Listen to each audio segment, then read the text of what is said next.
इसके बाद मैं स्टार्ट करूँ.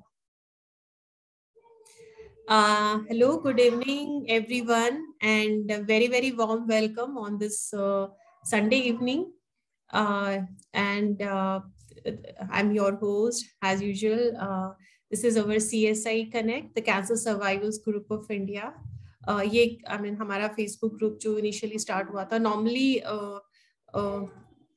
what I do is like I give a small introduction because कुछ लोग शायद कई बार पहली बार ज्वाइन कर रहे होते हैं तो इस ग्रुप के बारे में there's a little bit of information and that is कि ये सावन ने स्टार्ट किया था. मतलब उनको शायद काफी लोगों को नहीं पता है, but he has started this particular group and in 2015 and he himself was a blood cancer survivor and gradually फिर मेहुल, अमित and धीरे धीरे पीयूष भी थे और कुछ काफी लोगों ने इसको ज्वाइन किया. They are actually taking lead in handling this group and बाकी सारी चीजें बैकग्राउंड में भी काफी लोग काम कर रहे हैं. आज की डेट में हमारे पास ऑलमोस्ट 3.5K members हैं and the motive of this group is to really support each other in terms of social and psychological emotional support. If they have certain queries regarding medical treatment or something, we do have doctors also in the group and we are very grateful to all of them who are providing their support. And बाकी चीजों में we also try to raise awareness cancer diagnosis के बारे में. We try to educate them with different treatment lines available.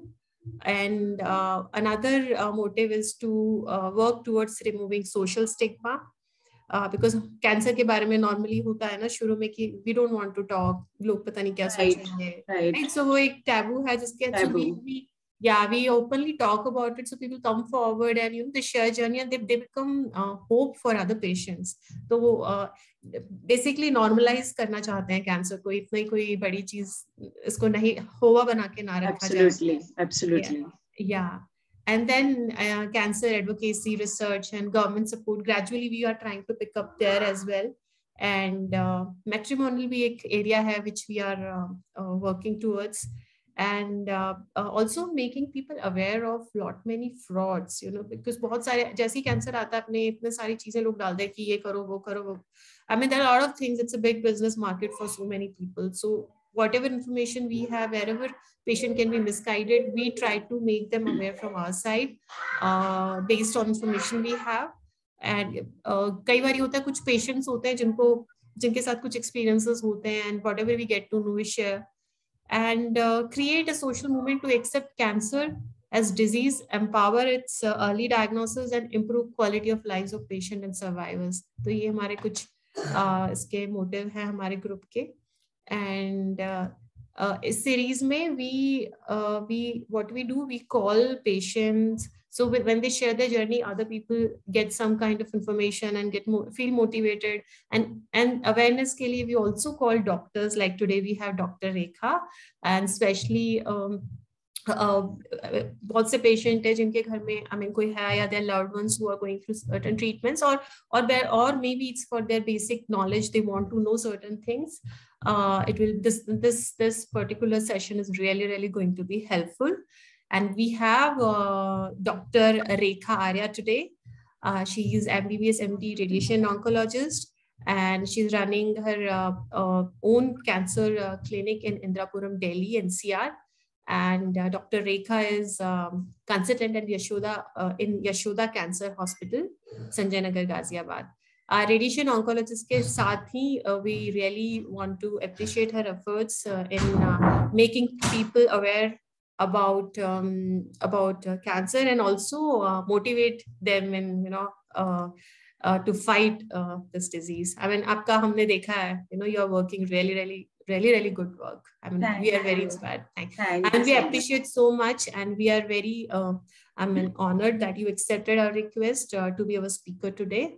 And thanks once again. And we ज़्यादा time नहीं लेंगे हम लोग, और we will start your presentation. And there are two ways, like people who has any questions, हम लोग last में we will I mean, of course, you can post, and last में you can raise your hands, and I'll just ask you to unmute yourself, and you can ask the question. So we'll take those up. और Facebook पे भी हमें questions आए, so maybe you'll see अगर वो यहाँ cover नहीं होते हैं, तो I'll ask those as well. ठीक है, so मैं start करती हूँ अपना screen share करना. In between, I'll keep admitting people, so just bear with me. Okay.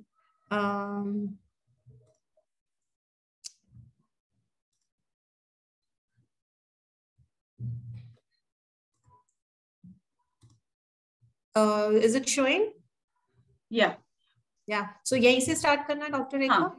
पहले हम इसी से स्टार्ट करेंगे. थोड़ा सा पहले बताएंगे रेडिएशन ट्रीटमेंट टेक्निक्स के बारे में. Then we will discuss about the fact and the myth.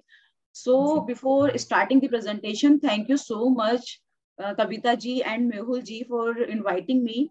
And frankly speaking, being a radiation oncologist or being in this field since last 12 years, I saw a person needs more and more awareness regarding the cancer. So besides the treating them, I started spreading the cancer awareness on the different platforms like Instagram and the YouTube. So it's my pleasure you invited me, and I am here to motivate and to tell something about this branch or this technique. So let's start. What is the radiation treatment? And then we will discuss the technique. Radiation treatment, it is an integral part of the cancer management. As everyone knows, हम सबको पता है कि cancer का treatment एक team work होता है, जिसमें सर्जन होता है, मेडिकल ऑन्कोलॉजिस्ट होता है, एंड द रेडिएशन ऑन्कोलॉजिस्ट होता है. कुछ कैंसर्स ऐसे होते हैं जिसमें हमें तीनों टेक्निक्स की जरूरत होती है. कुछ ऐसे होते हैं कि सिर्फ कीमो से ट्रीट हो जाते हैं. कुछ ऐसे होते हैं जिसमें सिर्फ radiation is the treatment of choice. So basically radiation technique और radiation treatment is the branch of the oncology in which we treat or we kill the cancers through the ionizing radiations.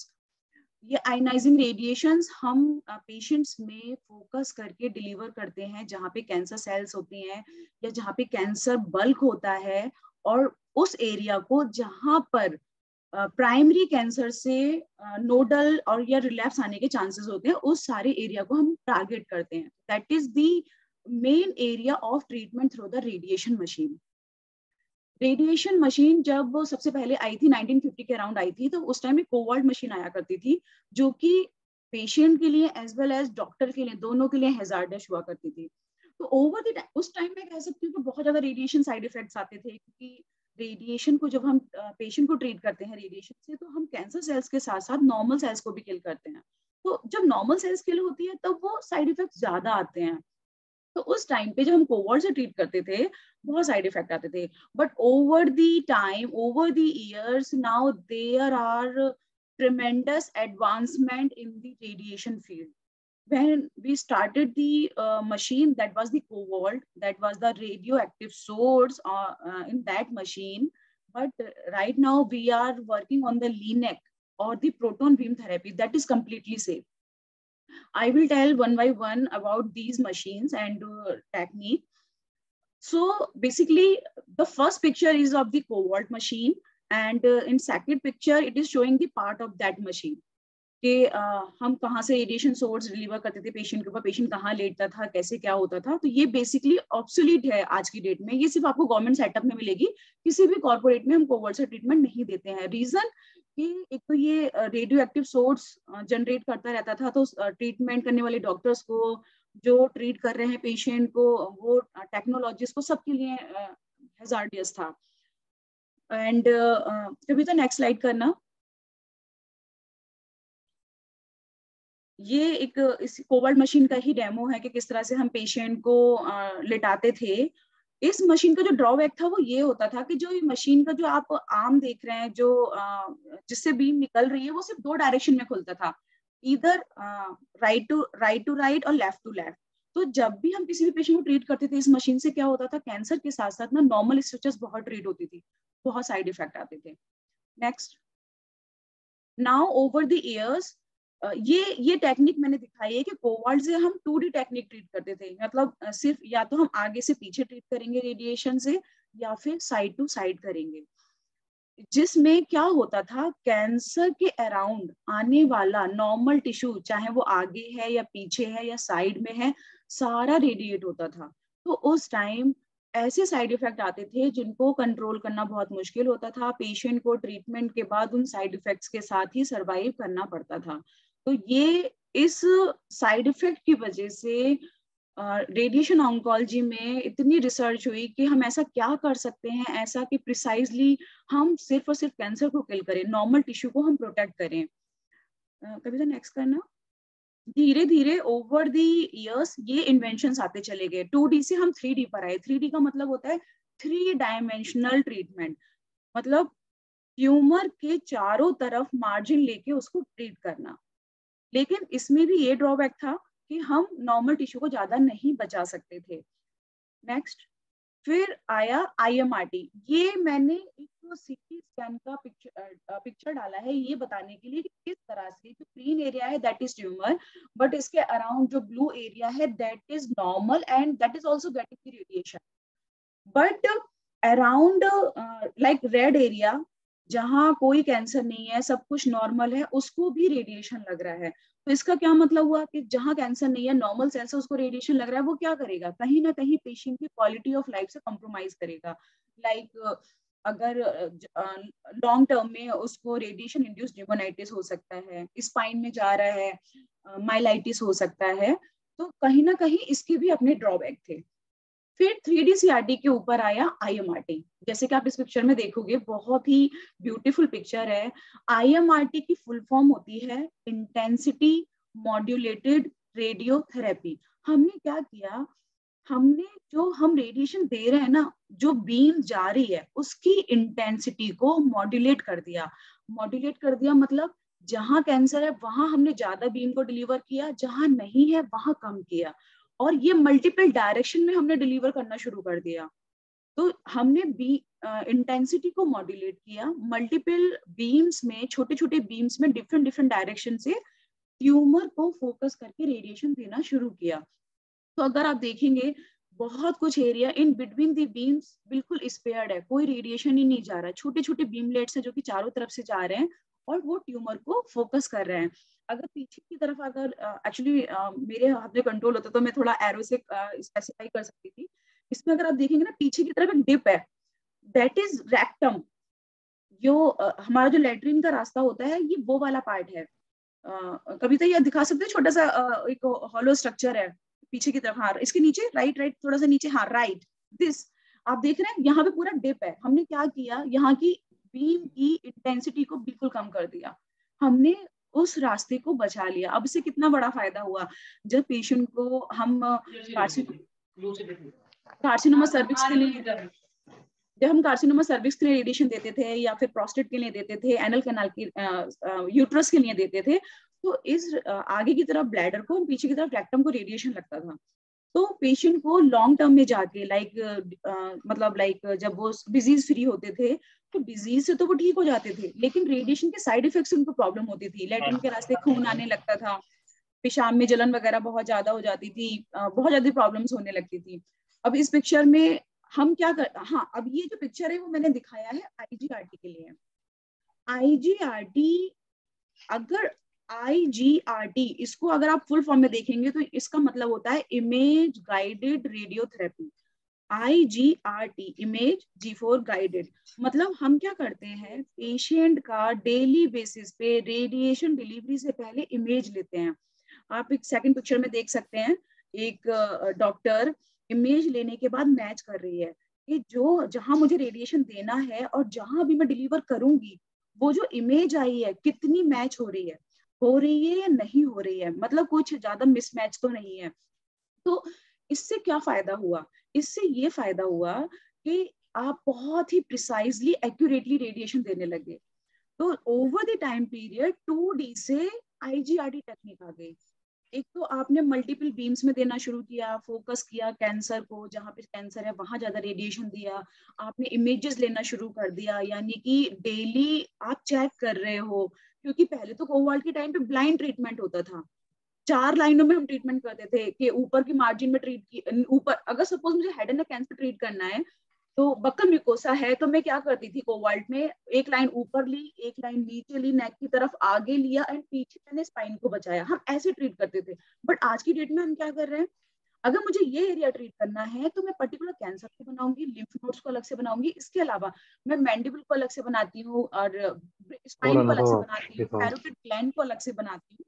इन सारी structures को जो कि normal है, cancer से affected नहीं है, उनको मैं कंटूर करती हूँ और मैं इंस्ट्रक्शन देती हूँ मेरे रेडिएशन सेफ्टी ऑफिसर को कि इन सारी स्ट्रक्चर्स को बचाना है।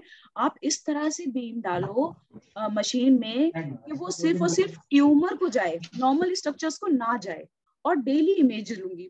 तो ये सोचो कितना hi fi precisely way of delivery हो गया रेडिएशन ट्रीटमेंट का। तो ये IMRT हो गया, IGRT हो गया, ये बहुत ही मतलब लाइक ना पेशेंट को जब भी हम रेडिएशन बताते हैं, यही 2 टेक्निक उनको बताई जाती है, वो इसी के बारे में पूछने के क्या है, कैसे होगा क्या होता है। अभी कभी तो नेक्स्ट करना, नहीं पीछे वाला, और पीछे ये राइट। अभी क्या है, जैसे कि IMRT IGRT, ये 2 मेन मतलब लाइक IGRT IMRT में लोग कंफ्यूज रहते हैं कि ये अलग अलग टेक्निक्स हैं। ये टेक्निक्स अलग नहीं है। हम डेली इमेज ले रहे हैं IMRT के साथ, दैट इज IGRT। अगर मैं डेली इमेज ले रही हूँ रैपिड आर्क के साथ, दैट इज IGRT। तो अब रैपिड आर्क की अगर मैं बात करूं, जैसे कि मैंने IMRT में क्या किया था, मैंने 7 या 8 डायरेक्शन से रेडिएशन डिलीवर किया था। अब इस पिक्चर में आप देख रहे हो एक सर्कल बन रहा है। तो इस सर्कल में हम क्या करते हैं, बहुत ही माइनर मतलब लेस डोज 360 डिग्री से ट्यूमर को फोकस करके देंगे। इससे क्या हुआ, जैसे कि IMRT में मैंने अगर 7 बीम से दिया तो उन 7 बीम्स में आने वाला नॉर्मल टिश्यू को रेडिएशन मिल रहा था। बट रैपिड आर्क में क्या हुआ, 360 डिग्री रोटेट होने की वजह से मेरे सारे नॉर्मल टिश्यू को बहुत ही माइनर डोज गई, और मेरा जो हॉट स्पॉट बना वो कैंसर बल्क पे बना, जो ट्यूमर पड़ा हुआ है, जो जो मेरा टारगेट एरिया है, उस पे मैंने डायरेक्टेड करके 360 डिग्री से उस पे फोकस कर दिया। तो यहाँ पर और भी माइनर मतलब लाइक कॉम्प्लिकेशंस आएंगे इन फ्यूचर। तो ये रैपिड आर्क भी एक IMRT का एडवांस टेक्निक हो गया। अब लोग कंफ्यूज होते हैं कि what is SBRT and what are SRT। तो ये क्या है, ये इसी तरह से कभी तो नेक्स्ट करना, इसी तरह से रेडिएशन डिलीवरी के पार्ट हैं। बट SRS में हम क्या करते हैं, हम हाई डोज को एक ही बार में दे देते हैं। अब क्या होता है ना, आप हाई डोज को एक ही बार में दोगे तो बहुत ध्यान दोगे कि कहीं कहीं गलत ना डिलीवर हो जाए। आप एकदम से हाई डोज कहीं एक पर्टिकुलर एरिया पे दे रहे हो, उसी जगह उसको बर्न कर देता है। तो ये हमारा मेन फोकस होता है कि भाई कहीं और डोज ना जाए। तो हम SRS स्टीरियोटैक्टिक रेडियोथेरेपी, इसमें क्या है ना, इसके ना पर्टिकुलर इंडिकेशन होते हैं। ये आप जो मशीन देख रहे हो पिक्चर में, that is cyber knife. Cyber knife का ये रोबोटिक आर्म होती है, ये हर एंगल से घूम के कैंसर को ही टारगेट करती है and very high dose delivery होती है इस टेक्निक के थ्रू। तो SRS हम हर एक ट्यूमर को नहीं दे सकते। SRS हम बहुत ही छोटे ट्यूमर हो, ब्रेन में हो, बहुत ही क्रिटिकल स्ट्रक्चर के पास हो, सिर्फ उनको ही दे सकते हैं। और SBRT भी काइंड ऑफ SRS है, बट SRS में हम एक ही बार में रेडिएशन देते हैं और SBRT में हम 3 या 4 फ्रैक्शन में देते हैं। एक्चुअली थोड़ा टेक्निकल हो रहा होगा, बट मैं बहुत सिंपल लैंग्वेज में समझाना चाहती हूँ। आप ऐसे समझ लो, मुझे ना 20 ग्रे देना है। Grey is the radiation unit, मतलब जैसे कि kg लीटर ये यूनिट होता है, वैसे रेडिएशन का यूनिट होता है ग्रे। अब सपोज मेरा 20 देना है किसी को, और मैं वो 20 एक ही साथ दूंगी, दैट इज SRS। बट अगर उस 20 ग्रे को मैंने 4 या 5 फ्रैक्शन में दिया, दैट इज SBRT। SRS हम जनरली ब्रेन के ट्यूमर्स के लिए करते हैं जो कि लेस देन 3 सेंटीमीटर हो, ब्रेन स्टेम के पास पड़े हो, या बहुत ही क्रिटिकल स्ट्रक्चर के पास पड़े हो जिसमें आप सर्जरी नहीं करा सकते, वहां पे हम SRS यूज करते हैं। इसको हम रेडियो सर्जरी भी बोलते हैं। मतलब जैसे कि न्यूरो सर्जन ट्यूमर को निकाल देते हैं ना सर्जरी करके, हमारे पास अब ऐसा मतलब लाइक मशीन है, ऐसा हमारे पास हथियार है कि हम बिना सर्जरी किए लेस देन 3 सेंटीमीटर के ट्यूमर्स को सर्जरी कर सकते हैं। तो ये साइबर नाइफ के थ्रू होता है, ये मशीन है। बट इसका जो ये बहुत ज्यादा नहीं चली ये साइबर नाइफ मशीन, क्योंकि अगर आप दिल्ली की भी बात करोगे ना, पूरे दिल्ली और दिल्ली एनसीआर में सिर्फ एक तो सेंटर पे ही है ये मशीन। रीजन रीजन उसका ये है कि इस मशीन से आप सारे ट्यूमर्स को ट्रीट नहीं कर सकते, कुछ ही ट्यूमर्स को ट्रीट कर सकते हो, और वो भी साइज में बहुत छोटे हों, और कॉस्ट इसका बहुत ज्यादा है। जो रेडिएशन टेक्निक का जो कॉस्ट आता है ना, वो बहुत ज्यादा होता है, इसीलिए आप देखोगे गवर्नमेंट, किसी भी गवर्नमेंट सेटअप में ना ये मशीनें नहीं होती। एंड जो भी कॉर्पोरेट में है वो बहुत कॉस्टली ट्रीटमेंट इसीलिए होता है क्योंकि ये मशीनें बहुत महंगी होती हैं। मतलब लाइक 15-16 करोड़ से शुरुआत होती है एंड देन 25-30 करोड़ तक जाती है। तो इन मशीनों से जो हमारा ट्रीटमेंट होता है ना, वो बहुत कॉस्टली इसीलिए पड़ जाता है क्योंकि मशीन का कॉस्ट बहुत ज्यादा होता है। यहाँ इस पिक्चर में मैंने ना डिफरेंस बताया है एसआरएस और एसबीआरटी के लिए। तो मुझे नहीं लगता कि इतना ज्यादा मतलब टेक्निकल मुझे कुछ बताने की जरूरत है, एक बेसिक लैंग्वेज काफी हो गया। अब आते हैं हम प्रोटोन बीम थेरेपी पे। इसके लिए मैं बोलूंगी कि ये एक मास्टर टेक्निक है रेडिएशन ट्रीटमेंट की। ये पूरे ऑल ओवर इंडिया में कहीं नहीं है एक्सेप्ट चेन्नई। चेन्नई में प्रोटोन बीम थेरेपी सेंटर है।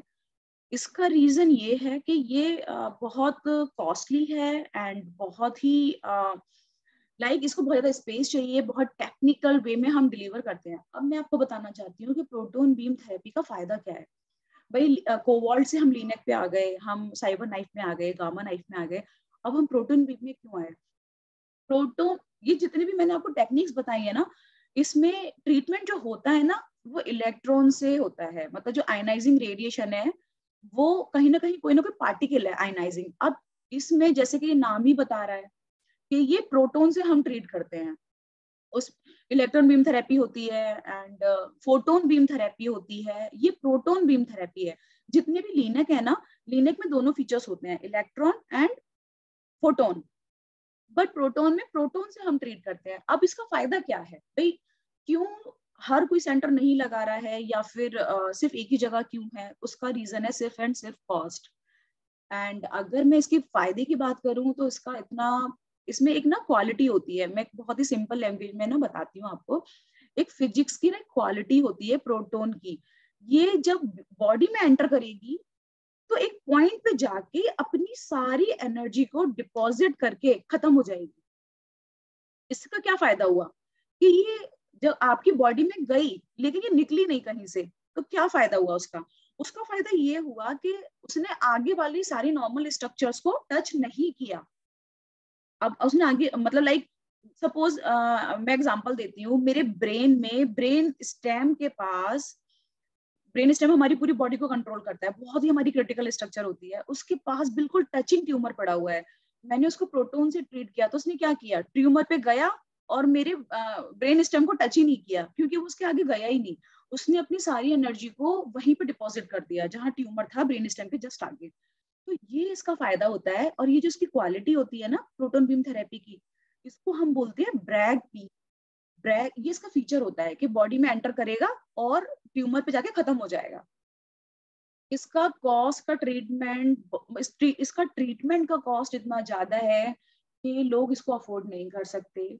हर जगह ये अवेलेबल भी नहीं है, इंडिया में सिर्फ एक ही जगह है इसकी। तो मतलब लाइक जो मुझे आइडिया है, देखो मैंने प्रोटोन बीम थेरेपी पे काम नहीं किया क्योंकि ये सेंटर ही नहीं है अवेलेबल, लेकिन जितना मुझे आइडिया है इसकी ना जो ट्रीटमेंट कॉस्ट ही है वो स्टार्ट ही 20-25 लाख से शुरू होती है।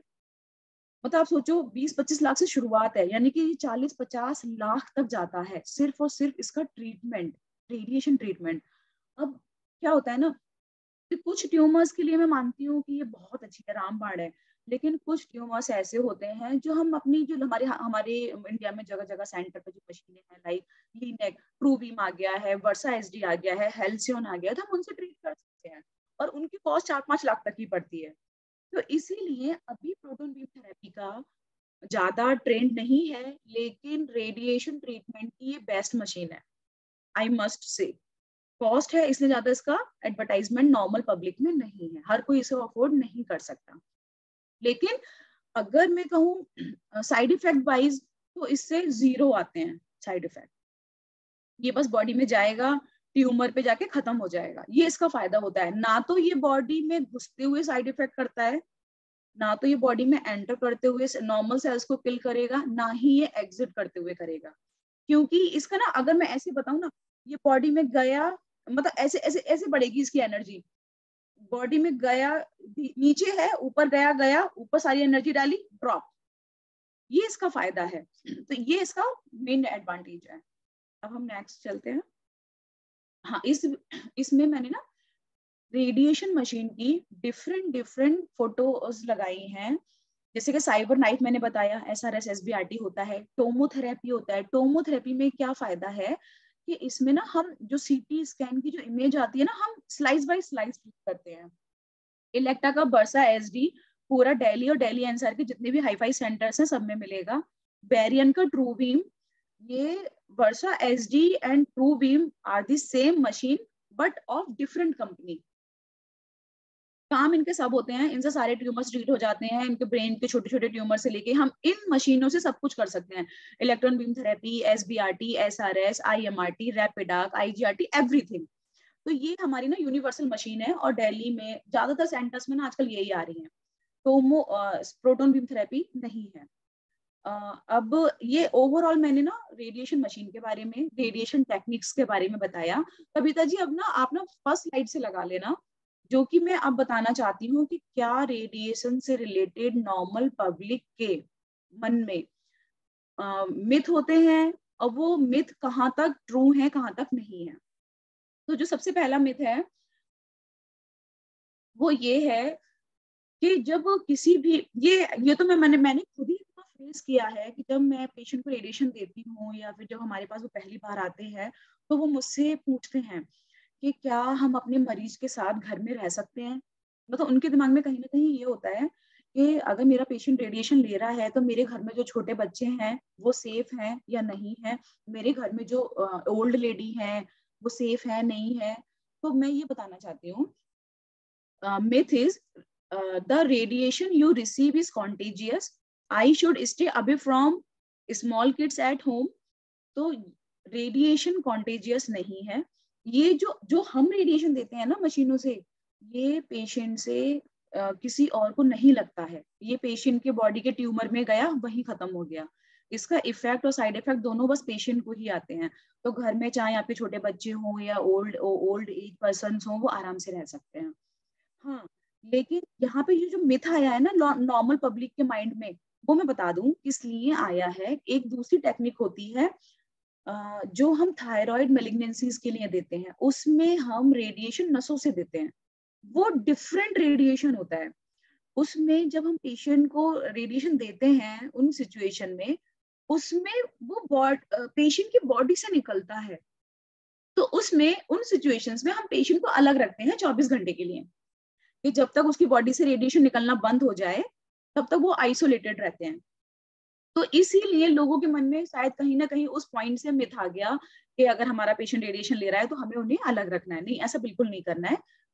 पेशेंट इज मतलब इस घर में बाकी लोगों के साथ रह सकते हैं, खा सकते हैं, पी सकते हैं, छोटे बच्चों के साथ खेल सकते हैं। नेक्स्ट मिथ है कि everyone with cancer needs radiation.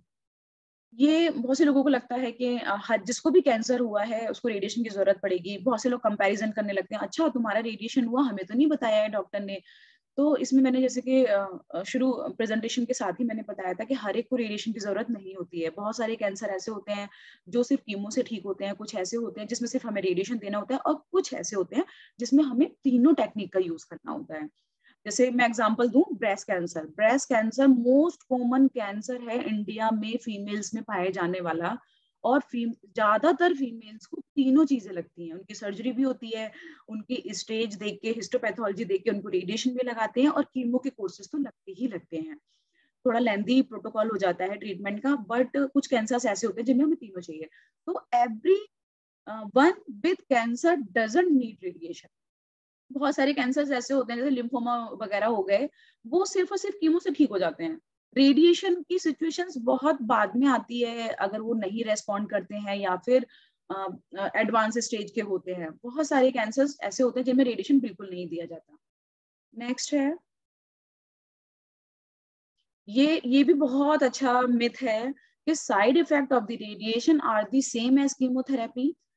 ये मैं जब भी मैं अपनी रील्स बनाती हूँ या मैं मेरे जो भी यूट्यूब वीडियोस होते हैं इंस्टा के थ्रू, मैं हमेशा कन्वे करती हूँ दो चीजें हैं आपके दिमाग में पता होनी चाहिए कि जब भी कीमोथेरेपी दी जाती है वो नसों से दी जाती है, वो हमारी पूरी बॉडी में ब्लड के थ्रू ट्रेवल करती है, बट रेडिएशन हमेशा एक फोकस करके दिया जाता है।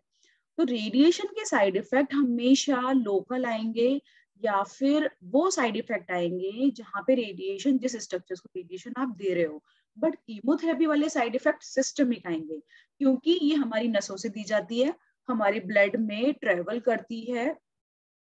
बेसिकली मैं एक चीज और बताना चाहती हूँ, जो रेडिएशन होता है ना, वो लोकल जहां कैंसर है वहां की ही कैंसर सेल्स को किल करेगा।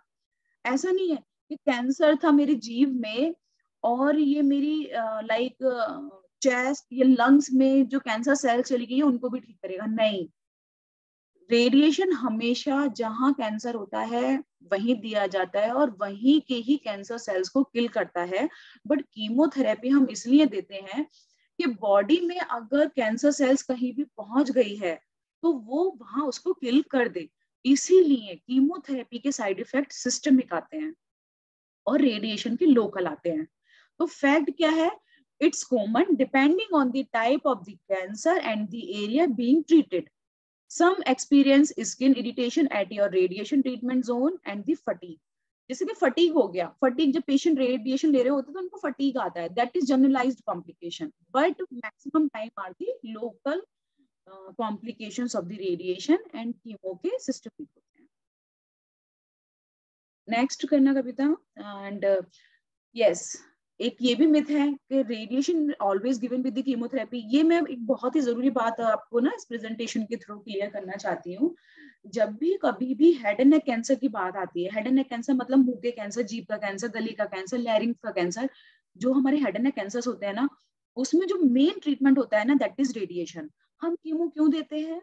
अगर वो बहुत एडवांस स्टेज में हो, वो रेडिएशन अभी इतनी बड़ी फील्ड हो रही है कि मैं उसको रेडिएशन में कवर नहीं कर सकती, या मेरा पर्पस है कि मैं इसको थोड़ा श्रिंक करूं ताकि मेरा रेडिएशन बहुत अच्छे से काम करे, या मैं कीमोथेरेपी रेडिएशन के साथ इसलिए देती हूँ कि वो रेडिएशन की सेंसिटिविटी को बढ़ाए, जिसको हम बोलते हैं कीमोसेंसिटाइजर। तो हेड एंड नेक कैंसर में जो मेन ट्रीटमेंट होता है ना दैट इज रेडिएशन। हम कीमोथेरेपी इसलिए देते हैं कि वो रेडिएशन के इफेक्ट को उसकी जो सेंसिटिविटी होती है उसको बढ़ाता है।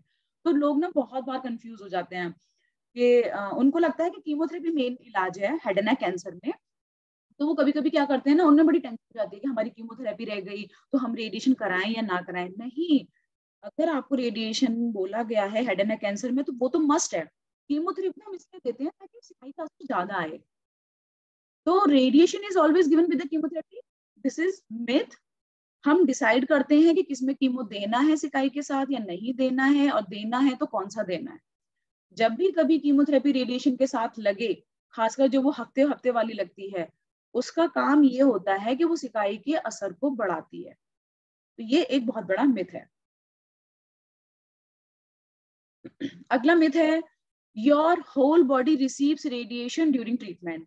नहीं, होल बॉडी का ट्रीटमेंट जब हम करते हैं ना रेडिएशन से, उसके अलग इंडिकेशन होते हैं। जैसे कि सपोज अगर कोई ब्लड कैंसर का पेशेंट है, उसका ट्रांसप्लांट होना है, तो हमें ना उसकी पूरी बॉडी को कैंसर सेल से स्टरलाइज करना होता है, तब हम उन सिचुएशंस में देते हैं। बट मैक्सिमम 90% कैंसर्स में जब भी रेडिएशन दिया जाता है दैट इज वेरी लोकल।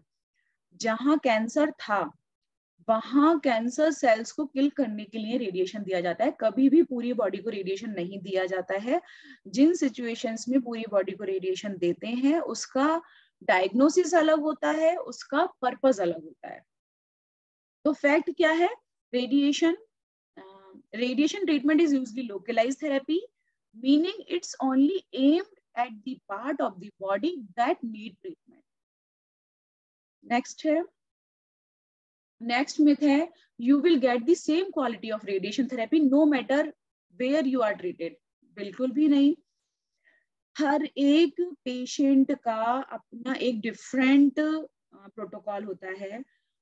कुछ लोगों का क्या, मैं इतना इतना बताना चाहती हूँ, जैसे कि ना एक गाइडलाइंस होती हैं, वो स्टैंडर्ड गाइडलाइंस होती हैं कि सपोज अगर मुझे ना हेड एंड नेक कैंसर को ट्रीट करना है तो मुझे उसकी सर्जरी नहीं हुई है तो मैं उसके 35 इकाइयां दूंगी, लेकिन अगर उसकी सर्जरी हो गई तो मैं उसको 30 दूंगी। तो ये गाइडलाइंस होती हैं। बाकी हम कितना रेडिएशन देंगे, कितनी बड़ी फील्ड में देंगे, किस टेक्निक से देंगे, ये सारा एक प्रॉपर डिस्कशन होता है। जैसे कि आप इस फोटो में देख सकते हैं, 2-3 डॉक्टर्स मिलके, रेडिएशन सेफ्टी ऑफिसर मिलके, रेडियोलॉजिस्ट आपस में मिलके सब डिसाइड करते हैं कि यहाँ पे इतना बड़ा ट्यूमर है, इसका ये हाई रिस्क फैक्टर है, तो कितनी डोज देनी चाहिए। अच्छा ये कैंसर है, बाद में जाके फ्यूचर में यहाँ बीमारी लौट के आ सकती है, तो हमें यहाँ देना है। तो ये सब डिसाइड होता है। बट हाँ, आई एग्री, ज्यादातर प्रोटोकॉल्स हमारे डिसाइडेड होते हैं कि कौन से कैंसर में कितनी डोज देनी है। लेकिन मैं एक बात यहाँ पे ये भी बताना चाहती हूँ कि सेम डायग्नोसिस के लिए डिफरेंट डिफरेंट प्रोटोकॉल्स भी हो सकते हैं। अब जैसे मैं एग्जांपल देती हूँ, कार्सिनोमा ब्रेस्ट की मैं अगर बात करूँ, जो हमारा मतलब लाइक ना मोस्ट कॉमन कैंसर है स्तन कैंसर इंडिया में, उसके ना गाइडलाइन प्रोटोकॉल्स हैं। कहीं पे हम 25 इकाइयां देते हैं, कहीं पे हम 16 देते हैं, कहीं पे हम 15 देते हैं, और कहीं पे हम 30 भी देते हैं। तो ये सारी बातें डिसाइड की जाती हैं पेशेंट की कंडीशन देख के, रिपोर्ट देख के, उसकी स्टेज देख के, उसकी हिस्टोपैथोलॉजी रिपोर्ट देख के। तो ये एक मिथ है। कभी तो नेक्स्ट करना। हाँ, मिथ है, अगला मिथ है, will my fertility be impacted during radiation treatment.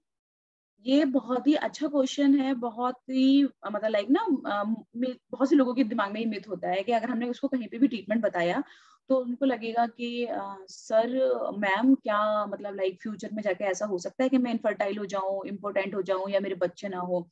तो बेसिकली क्या होता है, जब भी रेडिएशन मतलब लाइक ना रिप्रोडक्टिव स्ट्रक्चर्स के आसपास, या जो हमारा रिप्रोडक्टिव सिस्टम है पूरा, ओवरी हो गया, पेनिस हो गया, या यूट्रस हो गया, सर्विक्स हो गया, फेलोपियन ट्यूब्स हो गया, अगर हम इन स्ट्रक्चर्स के अराउंड हम रेडिएशन दे रहे हैं, नो डाउट होगा। लेकिन अगर मैं ट्रीट कर रही हूँ हेड एंड नेक कैंसर के लिए, या मैं ट्रीट कर रही हूँ ब्रेस्ट के लिए, या मैं ट्रीट कर रही हूँ लंग के लिए, इसोफेगस के लिए, तो वो नहीं अफेक्ट करेगा। प्योर रेडिएशन डिफरेंट साइट में कभी भी इनफर्टिलिटी नहीं कराता है। ज्यादातर इनफर्टिलिटी हमारी ना कीमो इंड्यूस्ड होती है, क्योंकि कीमोथेरेपी लगती है, वो सिस्टमिक होती है, पूरी बॉडी में जाती है, हमारी फॉलिकल्स जो होती हैं, जो ओवम होती हैं, जो स्पर्म्स होते हैं, उनको अफेक्ट करती है, तो इनफर्टिलिटी होती है। लेकिन ऐसी सिचुएशन में डॉक्टर प्रॉपर काउंसलिंग करते हैं कि आपके ये होने के चांसेस हैं, आपको पूरा गाइड किया जाता है। अगर आप इंटरेस्टेड होते हैं फ्यूचर में फैमिली प्लानिंग में, तो ओवम एंड स्पर्म को आपके सिक्योर कराया जाता है।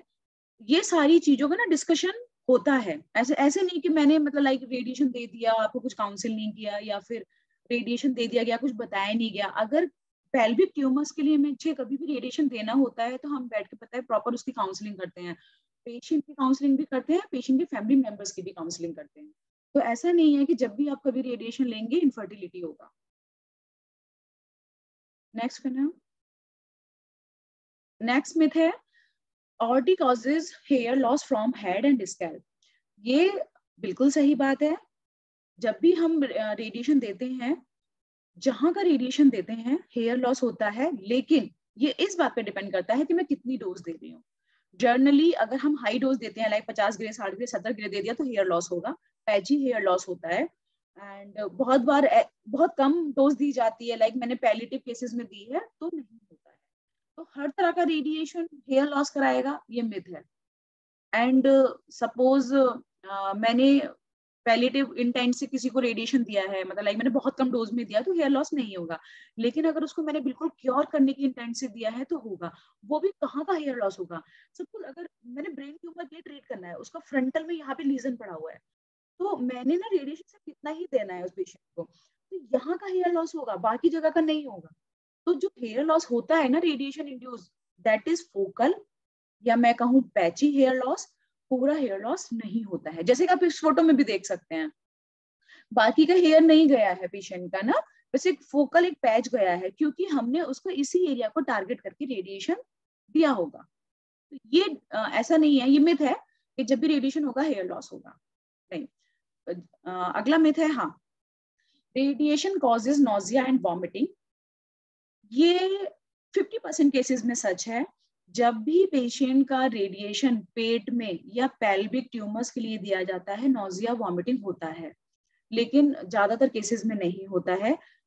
पेशेंट क्यों कंफ्यूज हो जाते हैं कि जब से सिकाई लगी है उनको ना नॉजिया वॉमिटिंग हो रहा है, क्योंकि कहीं ना कहीं उस टाइम पेशेंट को रेडिएशन के साथ कीमो लग रहा होता है। तो जब भी पेशेंट को कीमो लगता है ना, नॉजिया वॉमिटिंग 99% पेशेंट में होता ही होता है। तो प्योर रेडिएशन नॉजिया वॉमिटिंग कभी नहीं कराता, वो सिर्फ तभी कराएगा जब पेट में रेडिएशन लगे किसी और ट्यूमर के लिए, या फिर पेल्विस में ट्यूमर, पेल्विक ट्यूमर में रेडिएशन लगे, तभी होगा, अदरवाइज नहीं होगा। अगला मिथ है, देयर इज नो नीड और advantage of the radiation after complete removal of tumour. ये बहुत बड़ा मिथ है। मेरे पास मैं बहुत ये मिथ फेस करती हूँ, मैं ये बहुत सिचुएशन फेस करती हूँ। पेशेंट को लगता है कि भाई हमारी बॉडी में जहाँ ट्यूमर था उसको निकाल दिया है, अब तो ट्यूमर है नहीं, तो मैं क्यों रेडिएशन लूं।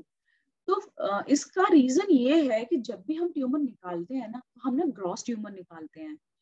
ग्रॉस ट्यूमर के साथ साथ हम वो बॉडी पार्ट निकालते हैं जहां हमें लगता है कि ये यहाँ पे ट्यूमर आगे जाके फ्यूचर में जाके लौट के आ सकता है।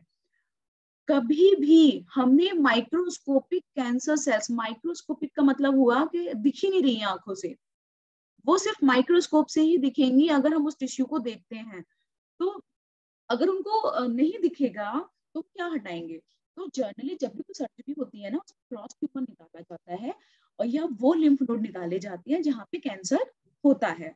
तो इसीलिए हमेशा हम रेडिएशन देते हैं हिस्टोपैथोलॉजी देख के कि किन मरीजों की बीमारी सेम जगह लोकल आने के चांसेस हैं, और ये स्टेज पर डिपेंड करता है। तो ये बहुत बड़ी मिथ है एक, कि अगर रेडिएशन निकल गया तो ट्यूमर निकल गया तो रेडिएशन नहीं होना है। नहीं होना है, अगर डॉक्टर ने बोला है कि भाई आपकी सर्जरी में आपकी रिपोर्ट में ये बातें आई हैं, बीमारी लौट के आने का रिस्क है, तो रेडिएशन देना है, तो लेना होता है। अगला मिथ है, radiation is suppose to prevent disease recurrence but I think it causes cancer. ये कहीं ना कहीं बात मैं कहूंगी सही है, लेकिन मैं ये भी कहूंगी कि जो इसका इंसिडेंस है ना वो बहुत कम है। आप ये मान के चलो, अगर मैंने 1000 मरीजों को रेडिएशन से ट्रीट किया है तो उसमें शायद ही कोई 1 या 2 मरीज ऐसा होगा जिसको रेडिएशन इंड्यूस्ड कैंसर है। तो ये एक बहुत बड़ा मिथ है, क्योंकि क्या होता है ना, आप इस मिथ की वजह से आप जो आप मतलब लाइक 999, मतलब आपने 1000 पेशेंट ट्रीट किए या फिर आपने 10,000 ट्रीट किए, उसमें से 1 या 2 को हो गया, तो जो आपके 9,900 मरीज हैं उनको तो आप ट्रीट करना नहीं छोड़ोगे ना। ऑब्वियस सी बात है, आप उनको ट्रीट करोगे। तो वो कराता है लेकिन उसका इंसिडेंस बहुत कम है। और हम कभी भी रेडिएशन ऑन्कोलॉजिस्ट या डॉक्टर कभी भी इतनी डोज नहीं देते कि पेशेंट को बहुत ज्यादा हार्म हो। पेशेंट डर जाते हैं साइड इफेक्ट से, और वो कहीं ना कहीं बहुत पेनफुल होते हैं। आई एम टोटली एग्री कि हाँ रेडिएशन बहुत ज्यादा साइड इफेक्ट कराता है, लेकिन कोई ऐसा साइड इफेक्ट कराए जिससे मरीज की लाइफ में या उसके फ्यूचर को प्रॉब्लम हो, डॉक्टर वो डोज को कभी क्रॉस नहीं करते, करते हैं तो बताते हैं। तो ये एक पॉइंट है। या doctor Rekha, I just want to interrupt here. मतलब हम लोग अब बची हुई को जल्दी जल्दी करते हैं because then we have to also take questions. Sure. Next myth, या radiation lead to skin reaction. बिल्कुल 100% श्योर है कि ये कराएगा ही। रेडिएशन रिएक्शंस का आने का मतलब ही होता है कि आपका रेडिएशन ट्रीटमेंट कर रहा है। बट जनरली ग्रेड, इसकी 4 ग्रेडिंग होती है, तो हम कोशिश करते हैं कि पेशेंट को ग्रेड 1 और ग्रेड 2 में ही रिएक्शंस रहे, ग्रेड 3 और ग्रेड 4 में ना जाए। तो ये सारे मैनेजेबल साइड इफेक्ट होते हैं। Next, after RTA person get warm and should take lots of cold and food items। ये लोगों के मन में बहुत बड़ा मिथ है कि अगर मुझे रेडिएशन लगेगा तो मेरी बॉडी गर्म हो जाएगी, तो मुझे ज्यादा से ज्यादा ठंडा खाना है पीना है। नहीं, ऐसा कुछ भी नहीं होता है। आप नॉर्मल अपना खाना पीना रखिए, अच्छा खाना पीना रखिए, क्योंकि रेडिएशन के टाइम पे बॉडी की डिमांड बढ़ जाती है। तो high calorie high protein intake आपको करना होता है, एंड लॉट्स ऑफ फ्लूइड लेना चाहिए क्योंकि फटीग होता है। अगला मिथ है, radiation therapy is painful. Radiation painful नहीं होता, radiation induced side effect painful होते हैं। तो ये एक बहुत बड़ा मिथ है। नेक्स्ट, ये छोटे बच्चों के लिए होता है। हम एक्चुअली उनको ना ऐसे काउंसिल करते हैं कि आप रेडिएशन लेंगे आप सुपर हीरो बन जाएंगे, ऐसे हो जाएंगे वो हो जाएंगे। तो will I get super power? नहीं, ऐसा बिल्कुल भी नहीं है। इसलिए मैंने फोटो डाली है क्योंकि हम बच्चों को बताते हैं ना कि आपको रेडिएशन लगाएगा हम आपको सुपरमैन बना देंगे या फिर हम आपको वो बना देंगे। बट ये मिथ है, तो इस मिथ को हम ही ने बढ़ावा दिया हुआ है in fact. Next, thank you so much. Now we can take the questions. Yes, I think मतलब बहुत ही सिंपल लैंग्वेज में था और मुझे तो बहुत अच्छे से समझ में आ रहा था कि what I mean technically when you were explaining and advance और कौन कौन सी हमारे साथ ट्रीटमेंट अवेलेबल है मतलब न्यू टेक्नोलॉजी में. So it was really really useful. So yeah, I mean we'll quickly go to Q&A, and anyone who want to ask can raise their hand and I'll take their questions. अभी मुझे आ रहा है पहले मैं लेती हूँ. इन्होंने आईफोन नाम रखा हुआ है बट अपना नाम बताएंगे. आप अपने आप को अनम्यूट कर लीजिए and you can ask. Yeah, hello ma'am, this is Kunal Agrawal. So actually Hello, I am asking this question for my father. So last year my father was diagnosed with prostate cancer, which was locally only. So the thing is that like when I went to a urologist, they actually suggested for surgery. But when I went to medical oncologists, they all suggested that we should start hormonal injections, and along with that, we should go for radiation therapy. Right. So my father had this 6 month, he took hormonal injections of Firmagon, and after that, the PSA was also reduced. And ultimately, we finally finalized for this tomotherapy, SBRT 5 sessions. So many a times, but still many people tell me that we should go for we should have gone for robotic surgery itself. So we just wanted to, I just wanted to know what's the comparison between the robotic surgery for prostate, or whether I have taken a correct decision for going for radiation as well as hormonal. What are your views on it? Actually sometimes क्या होता है ना, कोई भी cancer होता है उसके ज्यादातर ना प्रोटोकॉल्स होते हैं कि जैसे कि सपोज मैं एक एग्जांपल दे रही हूँ, मैं आपके फादर का नहीं ले रही, मैं एक एग्जांपल दे रही हूँ यूरिनरी ब्लैडर कैंसर का. उसमें क्या होता है ना, दोनों ऑप्शंस होते हैं, पेशेंट की क्या चॉइस है. तो पेशेंट कभी कभी कहते हैं ना कि नहीं मुझे सर्जरी नहीं करानी, तो chemo radiation is the best treatment option. अभी प्रोस्टेट की अगर हम बात करें तो प्रोस्टेट के केस में ना हार्मोन, ये पूरा हार्मोन डिपेंडेंट ट्यूमर होता है ये, और बहुत ही स्लो ग्रोइंग होता है, बहुत ही अच्छी प्रोग्नोसिस होती है.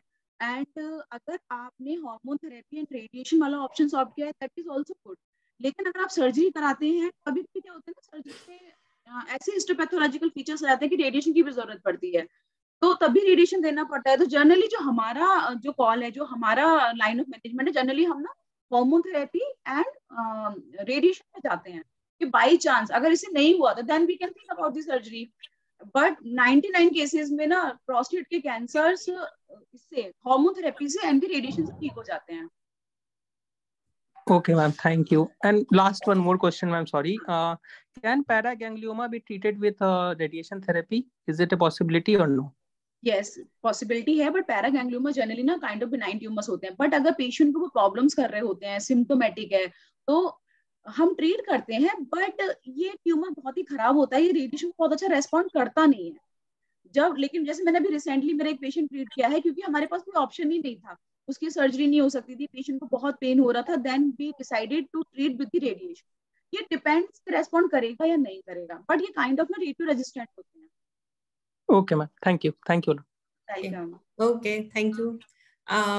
अभी चैट में कुछ क्वेश्चंस हैं, मैं वहां से भी क्विकली ले लेती हूँ. रिकी फैसन जी, उनका क्वेश्चन है fighting with after effects of radiation. आप अनम्यूट करके आप डायरेक्टली पूछ सकते हैं Ricky ji, in case you want to ask. That's the first question. He's not there. So Dr. Rekha, you would like to comment on this fighting with after effects of radiation in way of ऑस्टियोरेडियोनेक्रोसिस. ये कविता जी बहुत ही rare और बहुत ही bad complication है. अच्छा. हाँ, मतलब ऑस्टियोरेडियोनेक्रोसिस का मतलब पता है क्या हुआ, ये मैंडिबल जो हमारी होती है ना, ये जबड़े की जबड़ा, उसकी नेक्रोसिस हो गई है रेडिएशन की वजह से. अच्छा. और जनरली तो हम क्या करते हैं, पूरा इस बात का ध्यान दिया जाता है कि कभी भी उस लिमिट तक डोज ना जाए. लेकिन कभी कभी पेशेंट के कुछ फैक्टर होते हैं, कुछ उनकी खुद की बॉडी का बायोलॉजी ऐसा होता है कि वो ट्रीटमेंट को बहुत ही निगेटिव इफेक्ट में अफेक्ट आ जाता है. तो radiation induced mandible bone necrosis is the osteoradionecrosis and it is very difficult to manage. इसके ट्रीटमेंट में जनरली हम एंटीबायोटिक चलाते हैं. हम जो भी बोनी पार्ट जो नेक्रोज हो गया है, जो गल गया है, उसको सर्जिकली रिमूव कराते हैं. एंड एक टेक्निक होती है हाइपरबैरिक ऑक्सीजन थेरेपी, जो कि दिल्ली में भी ज्यादातर अवेलेबल नहीं है, सिर्फ एक ही या 2 ही सेंटर में अवेलेबल है, तो वहां पे हम पेशेंट को रेफर करते हैं। तो ये बहुत ही बैड कॉम्प्लिकेशन है एंड इस बात का ध्यान रखा जाता है कि पेशेंट कभी भी ये कॉम्प्लिकेशन से सफर ना करे। लेकिन कभी कभी क्या होता है ना, मैंडिबल में अगर डिजीज चली गई है और आप उसको जब किल कर रहे होते हो, तो कहीं ना कहीं नॉर्मल मैंडिबल नेक्रोस हो जाता है, फिर वो हील नहीं हो पाती, क्योंकि पेशेंट की बॉडी की इम्यूनिटी ऐसी है कि वो हील नहीं हो पा रही है। तो ये एक बैड कॉम्प्लिकेशन है। बट आप जैसे बता रहे हैं कुछ ऑप्शन है, I mean you refer them to certain. हाँ, हम एक हाइपरबैरिक ऑक्सीजन थेरेपी है, बहुत ही एक ही या 2 ही जगह होती है पूरी दिल्ली में, हम वहां रेफर कर देते हैं जी। इसमें पेशेंट का जो नेक्रोज्ड पार्ट है ना बोन का, उसको एक ना चैम्बर में बंद करके ऑक्सीजन थेरेपी दी जाती है। ओके। ताकि उसकी जो नॉर्मल जो गल गई है बोन पार्ट, जो नेक्रोज हो गया है, वो हील हो जाए। Okay, thank you, Dr. Rekha. So another question is from Ashish Bansal. Ashish Bansal ji, if you want to ask yourself, you can ask, or I can read for him. I can ask. Yes. So how much? Yeah, Ashish ji, please. Yeah, I'm there. So my father's treatment is going on in Rajiv Gandhi Cancer Institute. Last month, and he's been diagnosed with prostate cancer, grade 4. So last month the surgery was done, and post that the radiation therapy started first week of January. So after around like 6th session, he started getting some side effects of the radiation, like started with the bleeding and urine, and after some medication from the doctor, in 3 days the urine. Hello, Ashish, we lost you. The bleeding started. Also, now the doctors have they agreed that there's a case of acute radiation proctitis. Okay. So the bleeding has stopped. So we just want to understand how. Your voice is breaking up. Yeah. How much time will take for the side effects to subside? Am I audible? Yeah, no. I think Dr. Rekha, because उन्होंने write भी, I mean, he has written down his question also. So what I'm getting from him is कि वो ये पूछना चाह रहे हैं कि जो भी उनके side effects हैं, how much time it will take to subsidize. Yeah. So the doctor ने बोला acute radiation proctitis. So the pain was at the back, but the doctor here has given the radiation for the complete pelvis area, and even on the upper side as well, the radiation has caused some side effects. ये आप मुझे बताएंगे किस machine पे radiation treatment हुआ है? IGRT जो आप बता रहे थे अभी मेडिसिन का, IGRT पे हुआ है जनरली। तो राजीव गांधी में। ओके, राजीव गांधी में। हाँ जी, राजीव गांधी में। ओके। जनरली तो एक्चुअली क्या होता है ना, मैंने जिसके भी बताया अपने प्रेजेंटेशन में, हम तो ब्लैडर एंड रेक्टम को दोनों को बचाते हैं, लेकिन कभी कभी जब डिजीज इतनी एडवांस होती है या फिर नोडल बर्डन इतना होता है और वो इन स्ट्रक्चर्स के पास पड़ा होता है, तो हमें उसको टारगेट करने के लिए लेने पड़ते हैं। ओके, तो कहीं ना कुछ नॉर्मल स्ट्रक्चर्स को रेडिएशन जाता है, जिसकी वजह से वो एक्यूट प्रेजेंटेशन में आ जाते हैं, जैसे कि आपने भी बताया। तो ये जो एक्यूट प्रोक्टाइटिस वगैरह है, ये इजीली मैनेजेबल है। कुछ उनको एंड फॉर्म इनीमा या फिर स्टेरॉइड बेस्ड इनीमा वगैरह जैसे दिया जाएगा, उससे सारा मैनेज हो जाएगा। और ये बीच बीच में हो सकता है एपिसोड्स आए, लेकिन जनरली जो एक्यूट साइड इफेक्ट होते हैं रेडिएशन के, वो 12 वीक्स तक सब सबसाइड हो जाते हैं। अच्छा, अभी 3 महीने लगेगा, मतलब बिकॉज़ अभी एनीमा चल रहा है, फुल टाइम से डे चल रहा है, वो लगेगा बिल्कुल। वो इतना टाइम लगेगा। और आई थिंक आपको थोड़ा सा ना मेंटली प्रिपेयर इस बात के लिए भी होना चाहिए कि हो सकता है इन फ्यूचर में भी कभी कभी ब्लीडिंग एपिसोड्स आ सकते हैं। ये पार्ट ऑफ ट्रीटमेंट होता है अकॉर्डिंग टू दी स्टेज, क्योंकि हमें ना कुछ सिचुएशंस में लेना ही पड़ता है, हम अवॉइड नहीं कर सकते, अदरवाइज हम बीमारी छोड़ देंगे। ओके, तो इसके लिए मैनेज हो जाएगा। ओके, तो जैसे अभी आप बता रहे हैं, तो ये 3 मंथ्स रहेगा symptom, and the surgery is already done, radiation therapy हो गया है, एंड ATT medicine is going on, अबिट्रॉन ज़ेप्रो चल रहा है। तो कीमो का अभी व्हाट इज सजेशन कीमो का, लाइक आफ्टर जो भी इसके कंट्रोल में रहेगा, तो next line of treatment normally chemo will be there और again some oral medication will be there? Generally तो जो प्रोस्टेट कैंसर्स होते हैं ना, वो ओरल और हार्मोन से ही ठीक हो जाते हैं। अगर पेशेंट की डिजीज मेटास्टैटिक हो जाती है, लाइक लिवर में चलेगी, लंग में चलेगी, यानी कहीं बॉडी पार्ट में कहीं और चली जाती है, जिसको मेटास्टैटिक बोलते हैं, तब जाके कीमोथेरेपी का रोल होता है। हाँ, this is a metastatic, it is a grade 4। Okay, तो फ्यूचर में कीमोथेरेपी लगा सकते हैं, बट यहाँ पे मैं फिर भी ये बात बोलूंगी कि ये हर इंस्टीट्यूशन का प्रोटोकॉल होता है कि डॉक्टर क्या प्रोटोकॉल फॉलो कर रहा है। प्रोस्टेट में बहुत प्रोटोकॉल्स हैं, तो मैं आपको ये बोल दूं कि ये लाइन फॉलो होगी और आपके डॉक्टर्स कुछ और फॉलो करे तो आप कंफ्यूज हो जाएंगे। It's all depend of your institutional protocol. Right. So last question here is, I won't take much time. So clinical trials we have has also applied, but again we didn't got approval there. आपका voice Ashish ji, आपका ना voice voice भी break हो रहा है। Clinical trials are going on. Okay. और बाकी questions है। ओके, ठीक है, that's fine. Thank you. Ashish ji, आप ना मुझे पर्सनली मैसेज कर सकते हैं, आपको यूट्यूब पे और इंस्टा पे मेरा नंबर मिल जाएगा, डोंट वरी। ठीक है, थैंक यू। नहीं, हम लोग शेयर कर लेंगे। ठीक है, with your permission, I mean, that's हाँ, sure.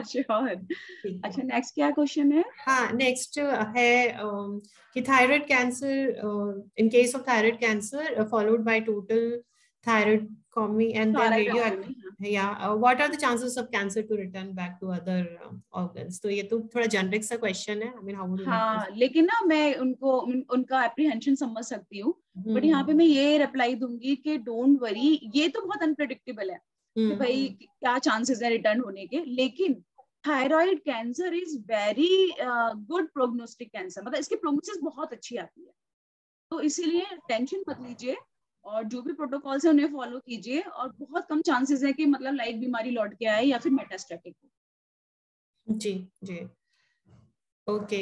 And I think Ricky ji ने मैसेज किया था कि you know he was not able to unmute himself, so will take his question separately, मतलब बाद में, because he is not able to unmute and he has so many questions, so I'll ask you, we'll connect with separately. Right, हाँ. And before I go to next question, Krishna is raising her hand. Krishna, you can unmute and you can ask.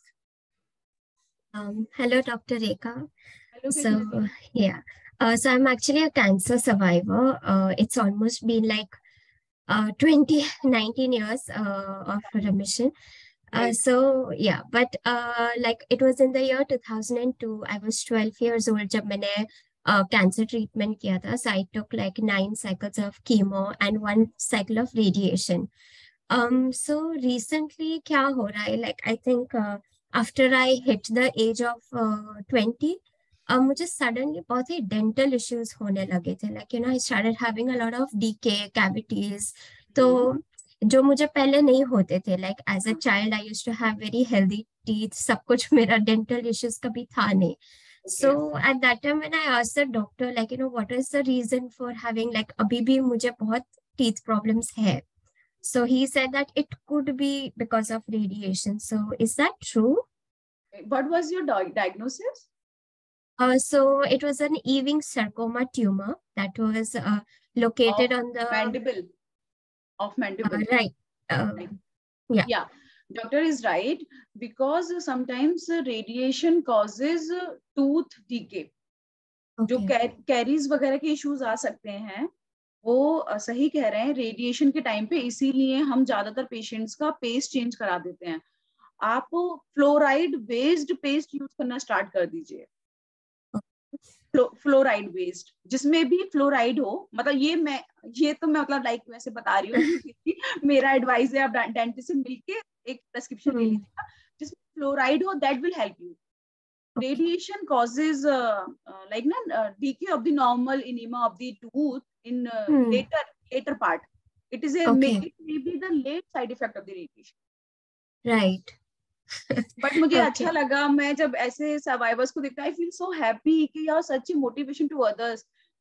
People are so hopeless ना after diagnosis of the cancer, and जब आप लोग होते हैं, बोलते हैं, मतलब लोग देखते हैं तो I feel so great. मुझे लगता है बताऊं मैं कि देखो, there is a hope, there is a cure. Thank you Mehul जी, मुझे इतनी अच्छी अपॉर्चुनिटी देने के लिए, लोगों से मिलवाने के लिए। यहाँ पे आपको वही सारे पेशेंट्स मिलेंगे, मतलब care givers and they are no more patients, they are fighters and warriors. Yes patient तो हम उनके लिए बोलते हैं जिसको होप चाहिए कि भाई हम भी पेशेंट रहे थे या ये भी पेशेंट रहे हैं, बाकी we don't consider ourselves as patient. एक मेहुल को कुछ कहना, बट उससे पहले आशीष जी का एक क्वेश्चन है Mehul, I just pick that up. Ashish ji, if you want you can directly ask Ashish Kumar ji, otherwise मैं पूछती हूँ। ओके, आई विल आस्क या आशीष जी। हेलो जी मैडम, नमस्कार। नमस्ते आशीष जी। मैडम मैं एक कैंसर सर्वाइवर हूँ जो 5 जुलाई को 5 जुलाई, हाँ 5 जुलाई को मेरा लास्ट रेडिएशन हुआ था 2021 में। तो अभी तक मेरे को साइड इफेक्ट बहुत ज्यादा चलते हैं। बर्निंग सेंसेशन होता है, निकलने में प्रॉब्लम होती है अभी भी। आपका डायग्नोसिस क्या था आशीष जी? टंग, मेरा ओके, हाँ, गॉट इट। हाँ, epiglottis and base of tongue. Base of tongue, हाँ जी। राइट आशीष जी, एक्चुअली ना यहाँ पे मैं कुछ चीजें बताना चाहती हूँ कि देखो जब रेडिएशन दिया जाता है ना इस एरिया में, तो हमारा मैक्सिमम पार्ट जो होता है नॉर्मल एनाटमी, वो कहीं ना कहीं अफेक्ट होता है रेडिएशन की वजह से। और जो भी आपको ये सेंसेशन है, बर्निंग है, कभी कभी टंग पे रैशेस आ जाते हैं, ये मैक्सिमम पार्ट हमारा ना जो हेल्दी रहता है वो हमारे सलाइवा से रहता है। और जब भी रेडिएशन होता है, सलाइवा की कंसिस्टेंसी एंड सलाइवा का जो एक अमाउंट होता है, जो फ्रीक्वेंसी होती है, वो हमेशा डिस्टर्ब हो जाती है। तो ये ओवर द इयर्स ये आपको कॉम्प्लिकेशंस रहेंगे and may be after long time धीरे धीरे धीरे ये रिकवर होगा। क्योंकि अभी मैं देख रही हूँ, अगर देखा जाए तो लाइक 1 साल ही है, लेकिन अगर आप सोचे कि मैं नॉर्मल जैसे पहले था बिफोर कैंसर वैसे रहूं, वो थोड़ा डिफिकल्ट होगा।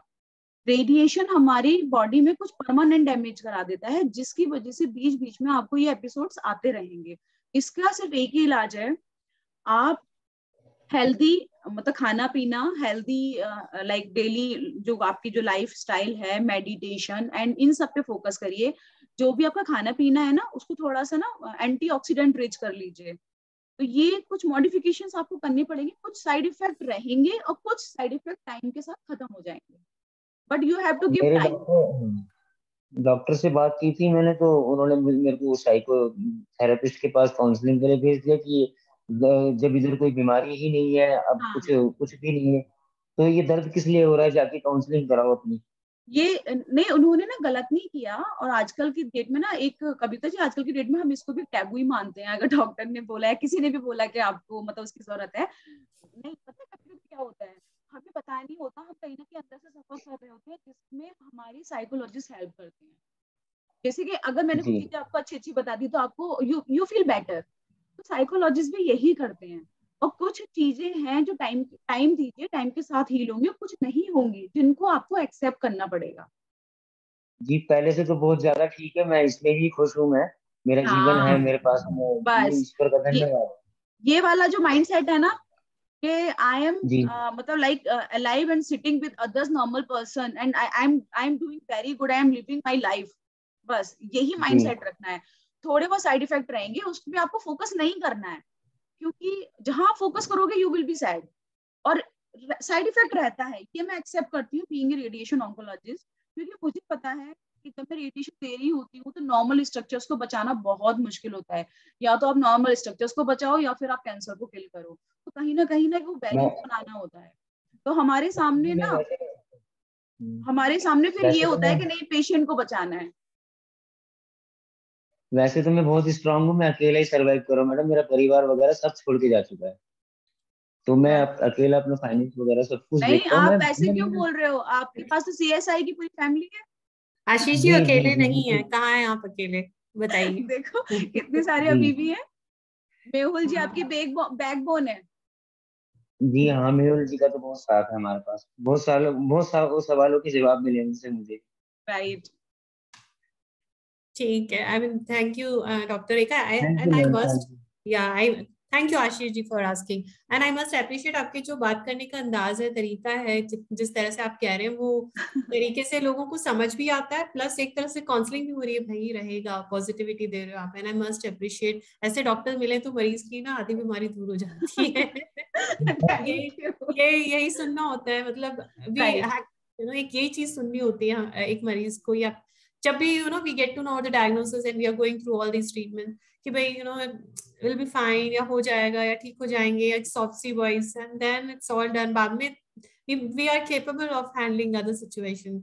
बट कविता जी, जब मैं ओपीडी में बैठी होती हूँ ना, बहुत सारी सिचुएशन ऐसी होती है कि आई वाज लाइक कि नहीं, मुझे नहीं कहना चाहिए, लेकिन ना मुझे लगता है कि ठीक है, किसी को होप से देने से बढ़ के कुछ नहीं होता, and you never know, miracles always happens. True. Always be positive. Yeah, I do agree. Okay, I'll go to Mehul. Mehul ka raise her hand. So Mehul, yes. Unmute yourself, Mehul. Sorry. Thank you, Dr. रेखा। आपका session इतना informative था कि काफी चीजें जो मुझे भी पता नहीं थी, जो एक रेडिएशन पेशेंट होके भी काफी चीजें पता चली, मतलब it's too advance, and thank you for help. एक क्वेश्चन था मेरा as an survivor. So I had radiation on my ये नेक पोर्शन में, मेरा वोकल कॉर्ड का कैंसर था। तो अभी भी मुझे यहाँ पे मतलब I don't get beard and all in this place, I understand, but problem यह था कि बिफोर माय रेडिएशन मेरे मोलर्स निकल दिए थे, एंड आफ्टर द ट्रीटमेंट मेरे बाकी दांत भी ऐसे सड़ने लगे और गिरने लगे। तो माई रिप्लेस ऑल माई टीथ, मतलब अभी 12 इम्प्लांट्स है मेरे मुंह में। तो मेरा क्वेश्चन ये था कि गोइंग फॉरवर्ड, अभी 8 साल 9 साल हो गए ट्रीटमेंट को, लेकिन आगे चल के क्या प्रॉब्लम आ सकती है, और मुझे और मैंने क्या केयर करना चाहिए जॉब के लिए स्पेशली? अच्छा, राइट नाउ यू हैव मतलब आर्टिफिशियल टीथ और व्हाट? हाँ, नहीं बिल्कुल आर्टिफिशियल, मतलब 6 इम्प्लांट्स ऊपर है, 6 नीचे है। मेरे ओरिजिनल टीथ कोई नहीं है, सब आर्टिफिशियल ही है।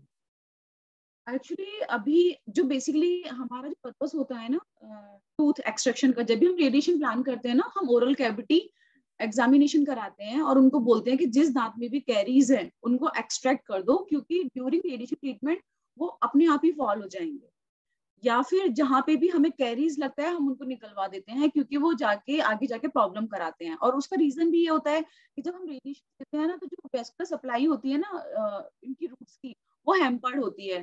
तो वो हमारा मेन पर्पस होता है कि उसको निकालना। जैसे कभी आपने देखा ऑस्टियोरेडियोनेक्रोसिस, अगर हम इन्फेक्टेड टीथ में देंगे रेडिएशन, तो कहीं ना कहीं वो मैंडिबल को अफेक्ट करते हैं, क्योंकि हमारे मैंडिबल से जुड़े हुए होते हैं ना हमारे दांत। तो ये कहीं ना कहीं उनकी वेस्कुलर सप्लाई हैम्पर्ड हो जाती है, जिसमें से वो गिर जाते हैं या फिर कैरीज होता है, तो उनको हम निकलवा देते हैं। आपके केस में अभी फिलहाल आप कुछ भी ऐसा प्रॉब्लम नहीं आएगा, बस आपको थोड़ा थोड़ा बीच बीच में अपना डेंटल चेकअप कराते रहना। और फ्लोरिनेटेड, जैसे मैंने अभी भी बताया, फ्लोरीन रेडिएशन से प्रोटेक्शन कराता है, बट ये हम ड्यूरिंग रेडिएशन एडवाइस करते हैं। After so many years I don't think so कि you will suffer any kind of the side effect. अब मेहुल जी, एक एज के बाद तो जाकर नॉर्मल लोगों के भी निकल जाते हैं। नहीं, देखो मैं मतलब इसको दोनों, I always take the positive and the negative. मतलब मैं मेरे दोस्तों को बोलता हूँ, देखो आप मेरे दांत सब आ गए, अभी जब तुम्हारे दांत गिर जाएंगे तो मेरे पास दांत रहेंगे। बट आपको वरी करने की जरूरत नहीं है, यू विल बी फाइन। बस अपना फॉलो अप लेते रहिएगा, फॉलो अप लेना बहुत जरूरी है। Okay, thank you. और आशीष जी को भी मैं बोलना चाहता हूँ, आशीष जी आपको जो भी लोग छोड़ के गए ना, वो आपको डिजर्व ही नहीं करते हुए, तो ऐसे ही चलो, मतलब वो आपके लायक ही नहीं थे, चल के छोड़ के चले गए। आपको अच्छे लोग मिल जाएंगे लाइफ में, कोई टेंशन मत लो। बिल्कुल, thank you Mehul. And doctor Rekha, मेरे पास काफी क्वेश्चंस हैं, एक्चुअली फेसबुक पे भी काफी क्वेश्चंस आए थे, but I am just trying to see कि यहाँ पे कोई क्वेश्चन, मतलब मुझे भी समझ में नहीं आ रहा कितने कौन से लूं कौन से नहीं लूं, और maybe we might ask you to come once again, जो सिर्फ हम Q&A करेंगे, जिसमें good idea, very good idea. sometime maybe after a month or so, because people have many questions, and abhi Rahul ji ka bhi I'll try to take few more questions and then we'll close usse pehle. Rahul ji, aap you can ask. Hello doctor Rekha. Hello Rahul ji. मुझे SBRT दिया गया था liver पे। Basically उसके बाद जब पेट scans हुए तो बार बार ऐसा ही आ रहा था कि ये ट्यूमर का जो साइज है, लेजन का साइज है, वो इंक्रीज हुआ, और साथ में मेंशन किया हुआ था कि नेक्रोसिस इनसाइड। कंटिन्यूअसली ऐसा ही ऑलमोस्ट फॉर 6 to 8 months ऐसा ही आता रहा। अभी ऑल ऑफ सडन पूरा साइज भी चेंज हो गया, एकदम रिड्यूस हो गया, almost like a peanut size. Earlier it was 5 centimeter by 6 centimeter. Right Okay. now it's 1 centimeter by 1.5 centimeters in MRI. Okay. So what does it means by necrosis and all that? I don't understand. Okay, I tell you.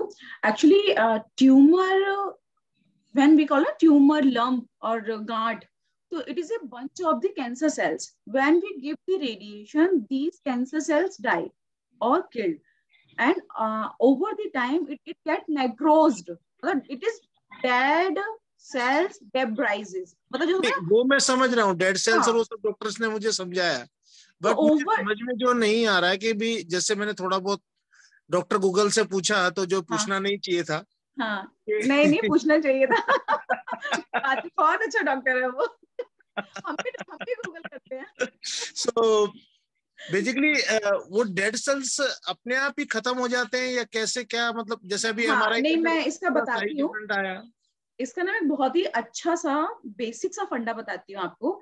हमारी body में, पता है, हम सबकी body में cancer cells होती हैं, लेकिन उसका रीजन है हमारी बॉडी की इम्यूनिटी उन डिफेक्टिव सेल्स को, एक्चुअली कैंसर सेल्स क्या है, डिफेक्टिव सेल्स है जो कि मल्टीप्लाई होती रहती है। तो ओवर द टाइम क्या होता है, हमारी बॉडी की इम्यूनिटी उन बैड सेल्स को, जो कि मतलब लाइक जिसका DNA खराब है, उनको डिटेक्ट करके किल कर देती है। तो ये हम इसलिए उससे ट्यूमर से बाईपास हो जाते हैं। जहां पे हमारी बॉडी ने उसको डिटेक्ट नहीं किया, या फिर कैंसर सेल्स में ऐसे कुछ चेंजेस आ गए जो हमारी इम्यूनिटी को बाईपास कर गया, तो वो कैंसर में कन्वर्ट हो जाता है। तो जब हम किसी भी चीज को किल करते हैं, क्या उसको वहीं के वहीं मार देते हैं, तो हमारी बॉडी में कुछ सेल्स ऐसी होती हैं लाइक लिम्फोसाइट्स, मैक्रोफेजेस, जो उनको आके खा के खत्म कर देती हैं कि ये बॉडी में खराब सेल्स पड़ी है, इसको खाओ, हटाओ। इसको हम एपोप्टोसिस भी बोलते हैं, फैगोसाइटोसिस। मतलब हमारी बॉडी में जो हमारा बॉडी का इम्यूनिटी है ना, वो मल्टीपल सेल्स से मिलके बना है। किसी सेल्स का कुछ काम है, किसी सेल्स का कुछ काम है। कुछ हमारी बॉडी में ऐसी सेल्स होती हैं जो डेड सेल्स को हटा देती हैं, खा जाती हैं। ओके। तो ये इसलिए ऐसा हुआ है। Okay, Thank you. And Dr. Rekha, I must say that I'm keep getting questions and question. Mehul bhai, what do you suggest? We'll have another session because I couldn't take so many questions, and अभी भी आ रहे हैं कि एक और question पूछ लीजिए, but we are short of time. And and Dr. Rekha ने already मतलब 1.5 घंटा चला गया. She has her commitments and all. So let's do one thing कि जो भी question है ना, हम we'll ask members to send it over to you or put it in the chat. And then we can you can send it over to Dr. Rekha, and then maybe of course Dr. Rekha को तो हम छोड़ेंगे नहीं, session तो लेंगे बाद में। हाँ, तो मैं what we will do, आपके जो भी questions है please share. We'll share how you can share with us, and then we'll take all those questions to Dr. Rekha. Maybe another session we will have all the questions handy. That will be only Q&A. हम लोग ऐसा कर सकते हैं. So I'm really sorry, मैं और नहीं अब Dr. Rekha को I will not be able to hold her anymore. And Anuradha जी, आपकी तरफ से the closing.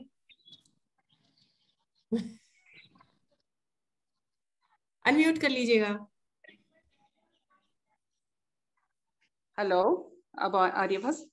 जी। हाँ, डॉक्टर रेखा, आपका सेशन बहुत ज़्यादा इन्फॉर्मेटिव था। मैं अभी तक ये सब टेक्निक्स कभी समझ नहीं पाती थी। हर बार रिपोर्ट होते थे IGRT, IMRT, SRSN। आज आपने बहुत अच्छे से एक्सप्लेन किए, तो बहुत ज़्यादा informative. Thank you Anuradha ji, I am feeling so glad, thank you so much. और I will also connect with you. मैं खुद भी एक MPC की पेशेंट हूँ, तो I was given palliative radiation, but वो मैं क्वेश्चंस बाद में करूंगी क्योंकि इट्स हाई टाइम नाउ। तो vote of thanks, you were awesome. और आगे हम आपसे ही ऐसे कनेक्टेड रहना चाहते हैं, like more and more of your sessions on our platform. It will be my pleasure. It will be my pleasure. Thank you so much. I can't tell you, I'm feeling so glad in fact पता है इस तरह के question answer जब कोई patient या फिर कोई पर्सन जब इस तरह के क्वेश्चंस करता है ना डॉक्टर से, तो हम और ज्यादा लर्न करते हैं. तो it's kind of my learning. अभी सबिता जी, मैं आपको खुद रिक्वेस्ट कर रही हूँ कि आप एक ऐसा सेशन प्लान करें जिसमें हम क्यूए रखेंगे regarding the radiation side effect. बिल्कुल बिल्कुल. डेफिनेटली वो मेरे को इतने क्वेश्चंस देख के समझ में आ रहा है, and I am feeling also helpless in way कि I am not able to take those questions, but हम लोग रखेंगे और we'll discuss about that, and I'll definitely जिनके questions नहीं पूछे गए, don't feel discouraged. Right. Yeah. और before we close, मैं we small token of appreciation from our side. Will share my screen. Just let me know when you all can see the screen. This is for you, Dr. Rekha. Thank you so much. And you feel free, to share in your social media anywhere. You can tag our group, whatever way you want. ये मुझे mail होगा, कैसे मिलेगा? बिल्कुल, मैं आपको mail करूंगी. ठीक है, मैं इसको सब जगह लगाऊंगी. जी बिल्कुल, आप लगाइए. And your warmthness जो है, आपकी smile is so contagious, like patient तो ऐसे ही ठीक हो जाएंगे, मुझे तो लग रहा है. Thank you so much. और बहुत simple आपने समझाया. मुझे लग रहा था कि I know a lot about radiation, but आज के आपके session से I too learned a lot, and it equipped us also to when we are counseling patients and we are guiding them to make certain decisions. So it's really really useful, and we are honored to when we got connected with you. And I'm sure, मैं एक minute देती हूँ, किसी और को कुछ भी कहना तो प्लीज कह दीजिए, जो भी थैंक यू कुछ भी आप कहना चाहते हैं, because I understand it's valuable time. यहाँ पर मैं कुछ कहना चाहती हूँ. मुझे ना चैट बॉक्स में इतने सारे लोगों की इतने काइंड वर्ड्स मिले हैं. Very thanks a lot doctor, thank you so much, very informative session. And बहुत सारे लोगों के हैं, मैं नाम नहीं ले पा रही हूँ short of time, but thank you so much. In fact such kind of words give me motivation.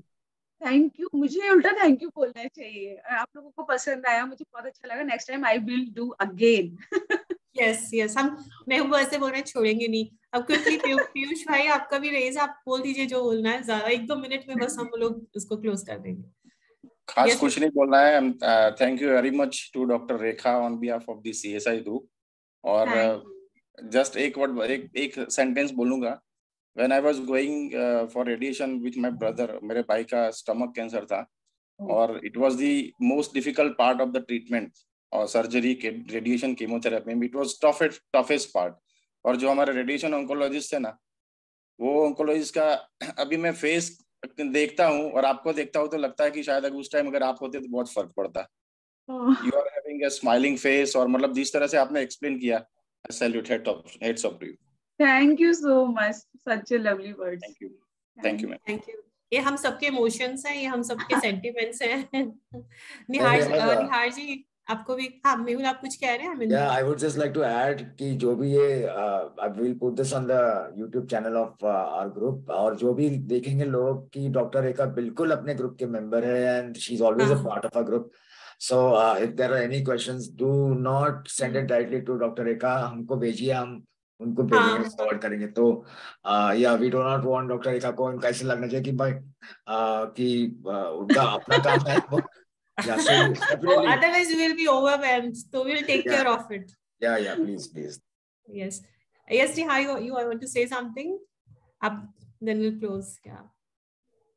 Okay, I just wanted to thank Dr. Rekha. बहुत ही अच्छा, बहुत ही layman language में आपने किया. So सोशल मीडिया में I'll try to आपका promote करना मैं चाहूंगा करके. I just started following you on Instagram, and we'll collaborate somewhere. Sure, thank you so much. You are in the social media platform? I'm into advertising and photography thing. Oh, great to know that. Thank you so much. Thank you. ठीक है, अब we'll see, we'll be meeting again, और मैं questions लेके हम लोग ready रहेंगे. And thank you so much, Dr. Rekha. Personally also I'm touched the way you have explained things today. Really thankful, really thankful. And thanks to Mehul for for connecting with you. उन्होंने ही बताया था कि you can be part of this series जहाँ पे you can be our speaker. So thanks to Mehul especially, वो तो हमेशा lead लेते हैं. बाकी thanks to everyone जिन्होंने भी आज participate किया, सबको thanks. And yeah, we'll another session. Thank you. Bye. Thank you. Bye. Bye. Thank you.